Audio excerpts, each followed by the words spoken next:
ठंड में गांव वर्सेस शहरी बहुओं के गुण। निकिता मोहिनी शॉपिंग करके आते हुए। ओह गॉड, आज तो शॉपिंग करके थक गए। ठंड में भी पसीना आ गया। निकिता दी, वैसे सबसे अच्छा डिस्काउंट तो हमें मॉइस्चराइजर लोशन में मिला है और मेकअप में, वैसे ही लाना भी जरूरी था। अरे मोरी मैया, ये तुम दोनों क्या लेकर आ गई हो? अचानक से शॉपिंग कैसे कर ली और कितना खर्च करके आई हो? मुझे तो लग रहा है 10,000 रुपए उड़ा दिए हैं। आप पागल हो गए माँ जी, 10,000 में कुछ भी नहीं आ पाएगा। हमारा ये शॉपिंग 50,000 की है। क्या 50,000? तुम दोनों का दिमाग तो ठीक है। चंद सामान के पीछे तुम 50,000 रुपए उड़ा कर आ गई। अचानक से इसकी क्या जरूरत पड़ गई थी? अब तो जरूरत पड़ेगी। आपको पता है ना, विंटर आ चुका है और विंटर में समर का स्किन केयर थोड़ी यूज कर पाएंगे। इसके लिए तो विंटर का लोशन, क्रीम, सोप एक्स्ट्रा लाना ही था। अभी थोड़ा सा ब्रांडेड मेकअप का सामान है और एक तो बूट्स को लेकर आ गए हैं हम। और ये बूट्स कोट कहाँ पहन कर जा रही हो बहू? मतलब यहाँ तो बर्फ पड़ नहीं रही जो तुम पहनोगी। ओहो, हाँ ये भी है माँ जी, कोई बात नहीं, कहीं जाने का ट्रिप प्लान बनेगा तो वहाँ पहन लेंगे। फिलहाल तो बस ले आए। बहू तुम बहुत खर्च करती हो, थोड़ा खुद को संभालो, ऐसे घर नहीं चलता। अरे माँ जी, जब पैसे की कमी नहीं है तो खर्चा कैसा हुआ? और फिर सर्दियों में हमें जरूरत नहीं है कि इन सब चीजों की कोई फालतू का सामान तो नहीं है ना। इन दोनों से माथापाची करूंगी तो ये मुझसे बहस करती रहेंगी, इसलिए खुद ही मुझे यहाँ से जाना होगा। ठीक है बहू, जरूरत का सामान है तो कोई बात नहीं, लेकिन आगे से खर्चा कम करना। ये कहकर गायत्री अपने कमरे में चली जाती है और ससुर सो रहा होता है। तब अजी, हरदम रजाई में फोन चलाकर सोते रहोगे क्या? चलो उठो, अब थोड़ा एक्सरसाइज भी कर लिया करो, ठंड में हड्डियाँ वैसे ही काम नहीं करती हैं। अरे गायत्री, तुम कभी तो सोने दिया करो, आधे घंटे में ही उठा देती हो। इतनी सर्दी हो रही है, जरा मेरे को अदरक वाली चाय दे दो। अभी बहू से बोलती हूँ। बहू, ओ बहू। गायत्री आवाज लगाकर बहुओं को बुलाती है। क्या हुआ माँ जी? आप प्लीज कोई काम मत बोल देना, हम अभी तो बाहर से शॉपिंग करके आए हैं, थक गए हैं, ठंड भी लग रही है। हाँ मैं जानती हूँ तुम बाहर से आई हो, लेकिन अपने पापा जी को 1 कप अदरक की चाय तो बनाकर दे ही सकती हो। चलो निकिता, दे देते हैं। फिर मोहिनी चाय बनाकर ससुर को दे देती है और दोनों आराम से रजाई में बैठकर कमरे में हीटर चलाकर लैपटॉप देखकर सूप पीते हैं। अच्छा हुआ मोहिनी, हम इंस्टेंट सूप की पैकेट लेकर आए और अब 10 मिनट में बनाकर कमरे में एंजॉय कर रही है। अब उठना नहीं पड़ेगा। हाँ निकिता दीदी, सर्दियों के मौसम में रजाई में बैठकर हीटर चलाकर अपनी फेवरेट सीरीज देखने का मजा ही अलग है। हाँ, अब तो सर्दी के मारे घर के काम करने का बिल्कुल मन नहीं करता। हाँ, बार बार किचन में हाथ धोने पड़ते हैं। मुझे तो अभी भी और ठंड लग रही है। और मुझे भी इसके 1 घंटे बाद में हम कॉफी बनाकर पियेंगे, उसमें हॉट चॉकलेट भी डालेंगे। हाँ हाँ निकिता दीदी। दोनों बहू कमरे में बैठकर मजे कर रही थी कि ससुर आवाज देता है। तब निकिता, क्या हो पापा जी, आपने बुलाया? अरे बहू, सोम बाजार लग रहा है, घर में पालक नहीं है, पालक खरीद कर ले आओ और शाम को पालक पनीर बनाना। छी पापा जी, पालक पनीर कोई खाने की चीज है और इसको बनाने में तो बहुत झंझट है। देखा था मैंने एक बार, माँ जी ने हमसे बनवाया था। नहीं नहीं पापा जी, देखो मैं ला सकती हूँ लेकिन मैं बना नहीं सकती। अरे बहू, तुम दोनों हमेशा बाहर का जंक फूड खाती हो, सर्दियों में ये सब चीज भी खाया करो, ताकत वाली चीजें होती हैं ये। हाँ बहू, आज पालक पनीर बना लो और साथ में पराठे। चारों बेटे भी ऑफिस से आने वाले हैं। माँ जी, हम दोनों अभी तो बाहर से आए हैं, हमें ठंड लग रही है, हमें अपने कमरे में सूप पीने दीजिए, और कोई काम हो तो बता दीजिए। नहीं बेटा, कोई बात नहीं, दाल चावल बना लेना और साथ में आलू भुजिया। आलू भुजिया क्यों पापा जी? कितना गंदा लगता है वो रूखे सूखे आलू। दाल चावल बना तो रहा है। बहू, तुम शहर के बच्चे कुछ नहीं खाते, लेकिन हम तो देसी लोग हैं, कभी कभार देसी खाना भी बना दिया करो। माँ जी, आप ही बना लेना कोई सब्जी, में तो दाल चावल बना दूंगी, और वो भी शाम को। अब मैं अपने कमरे में जा रही हूँ। ऐसा बोलकर कमरे में चली जाती है और सास ससुर की चुगली करने लगती है। वहीं सास ससुर, अरे बाप रे बाप, सर्दी इतनी बढ़ती जा रही है। दिसंबर का महीना आ चुका है, अब बाजार में हरी साग सब्जी आ रही है तो खानी चाहिए ना सबको, कितना सही रहता है शरीर के लिए। लेकिन इन दोनों बहू को देखो, कोई काम ही नहीं करती है। 2-4 दिन में ऐसे ही नाटक कर दिया खाने के पीछे। यही नाटक तो मैं इनका देख रही हूँ इतने दिनों से। कुछ भी बोल, कोई काम नहीं करती, लेकिन खर्च 50,000 का करके आएंगी। अभी अभी पूरी सर्दी नहीं आई तो ये हाल है। ऐसा करो, तुम पालक की सब्जी बना देना, मैं बाजार से पालक लेकर आता हूँ। ठीक है, ये लो अपना मफलर, बंदर वाली टोपी और छड़ी, इसको बिना लिए बाहर मत जाया करो। हाँ हाँ ठीक है भाग्यवान। आए, अरे बाहर जाने के नाम से ही अभी से ही ठंड लगने लग गई मुझे। फिर जगदीश मफलर और बंदर वाला टोपा पहनकर छड़ी लिए घर से बाहर जाता है और बाजार से पालक खरीदकर घर लेकर आता है। अरे बहुत ठंड लग रही है गायत्री, बाहर मेरी तो कुल्फी जम गई। अब मेरा शरीर बूढ़ा हो गया है। अजी अभी तो बोलती हूँ बहू को ताकत वाली चीज बना दिया करे, लेकिन सुनती कहाँ है। 6 महीने पहले शादी होकर आई थी, ना तो गर्मी में काम कर रही थी, अब ठंड में तो क्या ही करेंगी। अरे छोड़ो आप। वही बहुएं अभी भी अपने कमरे में रजाई में मस्त होकर कॉफी पी रही थी। सच में मोहिनी मजा आ गया। हाँ दीदी। फिर शाम को चारों बेटे ऑफिस से घर आ जाते हैं और सास पालक पनीर रोटी बनाकर लाती है। अरे वाह, पालक पनीर। अरे ये देखकर तो मेरे मुंह में पानी आ गया। और मेरे भी, मैं भी तो कब से यही खाना चाह रहा था। किसने बनाया है अम्मा, आपने? हाँ बच्चे, तुम्हारे पापा का ये खाने का बहुत मन था तो बना दिया। अगर माँ जी पापा जी को आपकी दाल चावल खानी ही नहीं थी तो हमसे मेहनत क्यों करवाई, यही खा लेते ना सब लोग। और क्या माँ जी, अब क्या ये बर्बादी नहीं है खाने की, इतना सारा खाना बन गया। बहू मैंने हिसाब से खाना बनाया है, तुम्हें तो पालक पनीर पसंद नहीं है ना, इसलिए मैंने तुम्हारे लिए बनाया नहीं है। और जितना मैंने बनाया है वो हम सब मिलकर खत्म कर लेंगे। फिर ठीक है। तब शांति से सब खाना खा लेते हैं। 3-4 दिन गुजरते हैं। ठंड की वजह से दोनों शहरी बहू घर के काम करने में आलस करती हैं। 2 दिन पोछा नहीं लगाती, सिर्फ एक वक्त की झाड़ू लगाती हैं और बर्तन भी सिंक भरकर साफ करती हैं, जिसमें आते जाते वो सास से शिकायत करती हैं। एक शाम, बाप रे बाप, ये बर्तन मांजना मेरी बस की बात नहीं है, कहीं मेरे हाथों में ठंड लग गई तो। अरे महीने अभी तो और ठंड पड़ेगी, अब क्या होगा। पानी इतना ठंडा है कि हाथ बर्फ जैसे जम गए हैं। मुझे आपको नहीं लगता कि आपको डिश वॉशर खरीद लेना चाहिए, और गीजर भी नहीं है। बहू तुम दोनों आए दिन खर्चे की बात क्यों करती रहती हो। बाकी बहुएं भी हैं जो अपने घर में सर्दी में ऐसे ही काम करती हैं, और तुम्हारे पास किस चीज की सुविधा नहीं है। कमरे में हीटर है तो सही, बर्तन साफ करने के बाद चला लिया करो। मतलब माँ जी, आपको हमें ऐसे परेशान देखकर सही लगता है? अरे ये काम मैंने नहीं किया क्या सर्दी में, जो तुम ऐसे बोलती हो। तुम्हारे आने से पहले मैं ही करती थी। अरे माँ जी, आपको आदत होगी इन सब चीजों की, हमें नहीं है। हाँ बहू, तुमने ठीक कहा, आजकल की लड़कियाँ ये सब कहाँ काम करेंगी। इतना कहकर गायत्री अपने कमरे में चली जाती है। अब वो अपनी दोनों शहरी बहुओं से काफी ज्यादा परेशान थी। अगले दिन उसे ठंड में कपड़े सुखाते हुए देखकर पड़ोसन पूछती है, अरे गायत्री तू बहुत परेशान सी लग रही है कुछ दिनों से, क्या बात है बता। तू कपड़े क्यों सुखा रही है, धूप तो आ नहीं रही। अरे क्या बताऊं माला, बस परेशान हूँ। 2 बहू आने के बाद भी घर में कोई काम नहीं होता, घर यूं ही बिखरा रहता है। ना ठीक से खाना बनाती और ना कपड़ों में हवा लग जाएगी, इसलिए छत पर डाल रही हूँ। तू बहुत परेशान है, मेरे घर पर आ, तुझे आज अपने हाथ की चाय बनाकर पिलाऊंगी। वैसे भी यहाँ पर बहुत ठंड है, आती हूँ। कपड़े सुखाने के बाद गायत्री सामने की माला के घर जाती है, जहाँ माला गर्मा गर्म चाय बनाकर उसे पिलाती है। वहीं गायत्री अपना सारा दुखड़ा माला को बता देती है। अच्छा तो ये बात है, तू जो सोच कर शहरी बहू को घर में लेकर आई थी, वैसी वो बिल्कुल भी नहीं है और आलसी है। अब मैं क्या बताऊं, शहर की लड़कियां ज्यादा ही आलसी हो गई हैं, पर सबकी सब ऐसी नहीं होती। कुछ बहुएं सच में अपनी गृहस्थी को अच्छे से संभालती हैं, और तो खुद अकेले कब तक करेगी। ये दोनों तो करने से नहीं, तो भूल मत, तेरे दोनों छोटे बेटे और हैं, उनके गाँव की लड़के से शादी कर। गाँव की लड़कियां बहुत मेहनती होती हैं, चाहे सर्दी गर्मी बरसात कोई सा भी मौसम हो, और बहुत ज्यादा गुनी भी होती हैं। एक बार तेरे घर में आ गई तो तेरे घर को लक्ष्मी की तरह संभालेंगी। क्या सच में माला ऐसा ही होगा? अरे हाँ, मैं आज ही पंडित जी को घर भेज दूंगी, वो कुछ गाँव की सर्वगुण संपन्न वाली लड़कियों को जानते हैं। ठीक है, फिर मैं ऐसा ही करूंगी। मैं अपने बेटे अबीर और प्रेम से बात कर लेती हूँ, और तेरी चाय पीकर मुझे बहुत अच्छा लगा। शुक्रिया माला, तुझसे बात करके मेरा दिल हल्का हो गया। अरे बस कर, हम दोनों सखी सहेली वाली पड़ोसन हैं, तो शुक्रिया किस बात का।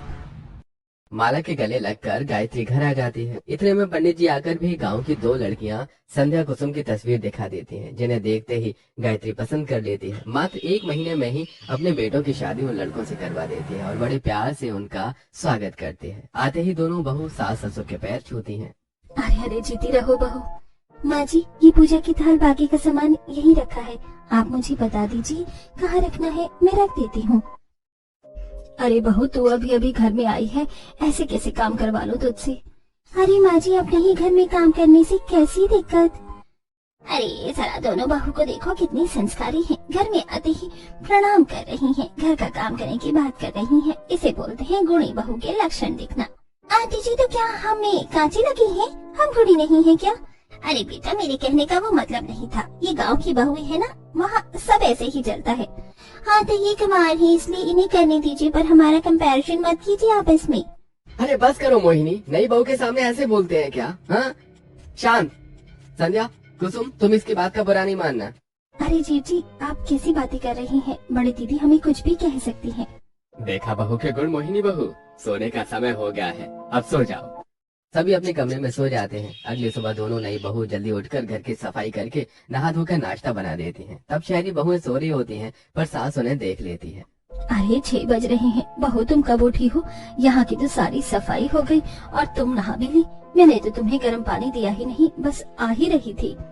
अरे माँ जी, आप हमारी चिंता मत कीजिए, हम ठंडे पानी से नहाए हैं। गांव में तो बर्मा चलाकर नहा लेते थे, यहाँ भी मोटर चलाकर नहा लिए और हमने खाना भी तैयार कर दिया। आपके लिए नाश्ता लगा दें? वैसे खुशबू तो बहुत अच्छी आ रही है बहू, सबको आने की कह देते हैं, साथ बैठकर खाएंगे। अरे दोनों जेठानी जी नहीं आई, वो सुबह जल्दी नहीं उठती क्या माँ जी पापा जी? अगर इतने ही अच्छे गुण वाली होती बहू तो तुम्हें थोड़े ना लाते। मेरा मतलब वो लेट ही उठती है। अच्छा कोई नहीं, जब तक आप हल्का फुल्का नाश्ता कर लीजिए। हाँ बहू ले आओ। तब दोनों बहू गर्मा गर्म चाय पकौड़े लाकर सास ससुर को खिलाती हैं। दोनों बहू रसोई में जाती हैं तो सास ससुर। सच में गायत्री, माला ने तुम्हें सही सुझाव दिया। गांव की लड़कियां सच में बहुत मेहनती होती हैं। और देखो ना, दोनों बहू से कहने की जरूरत भी नहीं पड़ी और दोनों सुबह उठकर बिना कोई ठंड की झिकझिक किए हमें गर्मा गर्म नाश्ता मिला रही हैं। अजी यही देखकर तो मेरे दिल को भी सुकून पहुंचा। शहरी बहू के अवगुण और गांव के बहू के गुण देखकर अब मुझे लग रहा है कि घर में सब कुछ ठीक हो सकता है, वरना हम दोनों शहरी बहुओं से परेशान थे। हाँ गायत्री। 8 बजे सब उठकर ब्रेकफास्ट के लिए डाइनिंग टेबल पर आते हैं, जहाँ बहू के हाथ का गरम गरम गाजर का हलवा, शाही पनीर, चावल, गर्मा गर्म पालक मेथी के पकौड़े खाकर सब खुश होते हैं। अरे वाह, खाना तो बहुत लाजवाब बना है। हाँ वीर बेटा, उनके हाथों में जादू है, जादू। अरे माँ जी, खाना दिल से पकाओ तो स्वादिष्ट ही बनता है, और सर्दी में तो गर्मा गर्म खाना और भी अच्छा लगता है। हाँ बहू, काश इतना ही गर्मा गर्म खाना निकिता और मोहिनी बहू भी हमें खिलाते। माँ जी, आपके कहने का मतलब क्या है? हम खिलाते नहीं है? बहू तुम दोनों तो बाहर से मंगवा कर खिलाया करती थी ना। अरे कभी कभी। कोई बात नहीं पापा जी, अब हम दोनों है ना, जेठानी जी को क्यों इतनी तकलीफ देनी है, हम दोनों बना दिया करेंगे। बिल्कुल। मुझे बहुत ठंड लग रही है। संध्या, जल्दी से मेरी प्लेट में गाजर का हलवा डाल दो, मैं अपने कमरे में जाकर ही खाऊंगी, हीटर के सामने बैठकर। मैं भी। बहू, दोनों बहू की आज पहली रसोई हुई है तो साथ बैठकर खाओ ना। नहीं माँ जी, हमसे नहीं होगा, बहुत ठंड लग रही है हॉल में। दोनों बहू निकिता मोहिनी को खाना परोस कर दे देती हैं और अब वो अपने रूम में बैठकर हीटर के सामने खाती हैं। ये बात घर वालों को अच्छी नहीं लगती। ऐसे ही दिन गुजरते हैं। दोनों गांव की बहू इतनी सर्वगुण संपन्न थी कि आते ही ससुराल को संभाल लेती है। सुबह जल्दी ठंडे पानी से घर की धुलाई करके टाइम पर खाना बनाकर सभी को देती है। ठंडे पानी से बर्तन भी धो लेती हैं। एक दिन गायत्री को पाँव में बहुत दर्द होता है। अरे राम रे मोहिनी बहू, मेरे पैर में बहुत दर्द हो रहा है, ठंड में जरा मालिश कर दे। अरे माँ जी, आवाज दे देकर मुझे ऐसे कामों के लिए मत बुलाया करो मेरे कमरे से। मैं आपकी कोई नौकरानी दिखती हूँ क्या? वो आई है ना आपकी नई नई गाँव की बहू, उनसे करवा लो ये सब काम। बहू, तुम चारों मेरे लिए एक बराबर हो। अरे माँ जी बस करो, मैं ये सब नहीं कर सकती, ठंड में मेरे हाथों में दर्द हो जाएगा आपकी मालिश करते करते। मोहिनी वहाँ से चली जाती है। सास की ये बात सुनकर कुसुम आंगन में से कुछ पत्ते तोड़ कर लाती है और सरसों के तेल में हल्दी के साथ गरम करके सास के पैरों की मालिश कर देती है, जिससे सास को कुछ ही देर में आराम मिलने लगता है। अरे वाह बहू, तुझे अभी मालिश करते हुए 15 मिनट हुआ है और मेरा दर्द भी चला गया। ऐसा कौन सा जादू किया है तूने? तू कितनी अच्छी है, शहर वाली बहू से अच्छा बिल्कुल भी ठीक नहीं है। जैसी तुम दोनों हो वैसी वो दोनों नहीं है। छोड़िए ना माँ जी, कोई बात नहीं, शहर गाँव का फर्क है, वो तो रहेगा ही। मैं ये तेल पापा जी को भी लगाऊंगी, उनको भी सर्दी में पैरों में दर्द होता है। अरे माँ जी आप चिंता मत करो, कुछ दिनों में मैं मेवों के गोंद के लड्डू बनाऊंगी, जिसे खाने से आपके पाँव का दर्द भाग जाएगा। हाँ मेरे बच्चे। 3 दिन बाद सुबह आंगन में खिलखिलाती धूप आ रही थी। संध्या मिट्टी की अंगीठी बनाकर उस पर मूंगफली भूनती है। कुसुम गुड़ की चाय बना रही होती है। अरे वाह संध्या, क्या खुशबू आ रही है। लग रहा है पूरा मोहल्ला आज इसी आंगन में आ जाएगा। वैसे बहुत टाइम से मेरी भुनी हुई मूंगफली खाने का मन था।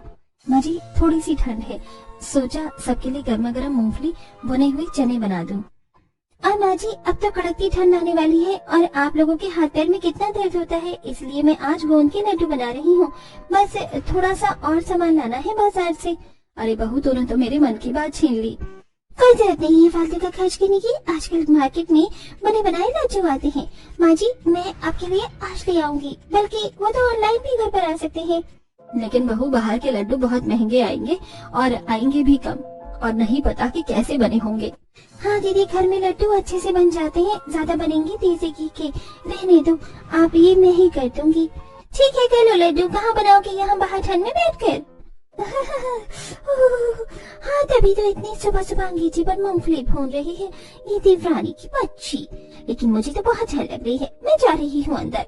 हाँ बहू अंदर जाओ, वरना तुम बीमार पड़ जाओगी। इतनी ठंडी गर्मा गर्म कॉफी मिल जाए तो कितना अच्छा लगेगा ना मोहिनी। दीदी मैं 2 मिनट में अंगूठी पर अभी बना देती हूँ। तुम रहने दे। हमें तुमसे बोला कि हमें तुम्हारे हाथ की कॉफी पीनी है, हम बाहर से स्पेशल वाली स्टारबक्स की लाची मंगाएंगे। हाँ दीदी, और सुनो वो जो न्यू विंटर कलेक्शन आया है ना, मैं 4 स्वेटर और 1 कोट भी ऑर्डर कर देती हूँ। न्यू कलेक्शन आया है। अरे दीदी शाम को हम सागर मक्के की रोटी बनाएंगे, खाओगी ना? What? नो, जब हम इतना सब कुछ बाहर से मंगवा रहे हैं, शॉपिंग भी करेंगे तो खाना भी बाहर से मंगवा लेंगे। ये बोरिंग चीज साग और मक्के की रोटी हम नहीं खाते।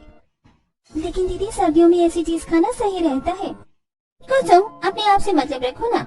सास को बुरा लगता है, लेकिन दोनों शहरी बहू कुछ नहीं सुनती और ऑनलाइन ऑर्डर करके स्टारबक्स की कॉफी मंगवा कर कमरे में पीती हैं और ऑनलाइन विंटर क्लोथ्स खरीदती हैं, जिसके बाद घर में बैक टू बैक पार्सल आने लगते हैं और शाम को वो खाना भी बाहर से ऑर्डर करके खाती हैं, जबकि गांव की बहुएं चूल्हे पर बहुत देर तक प्यार से साग के मक्के की रोटी पकाकर खिलाती हैं।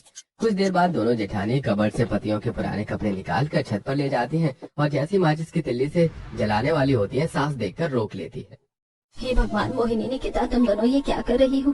इतने प्यार से मेहनत से मैंने अपने दोनों बेटों के लिए ये स्वेटर बुने थे और तुम जलाने जा रही हो। माँ जी पुराने और बेकार हो गए हैं, पहनते ही नहीं है तो घर में रखकर अचार डालें।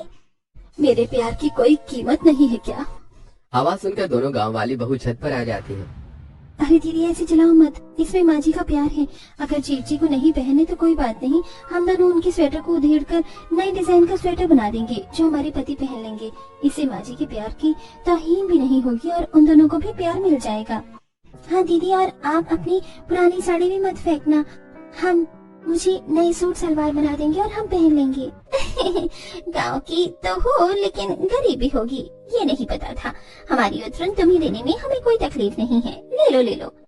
दीदी उतरन ही आपका प्यार समझ कर लेंगे, उसी कपड़ों को जलाकर क्यों हवा को दूषित करना और यादें खराब करना। जो चीज बन सकती है उसे बना लेना चाहिए।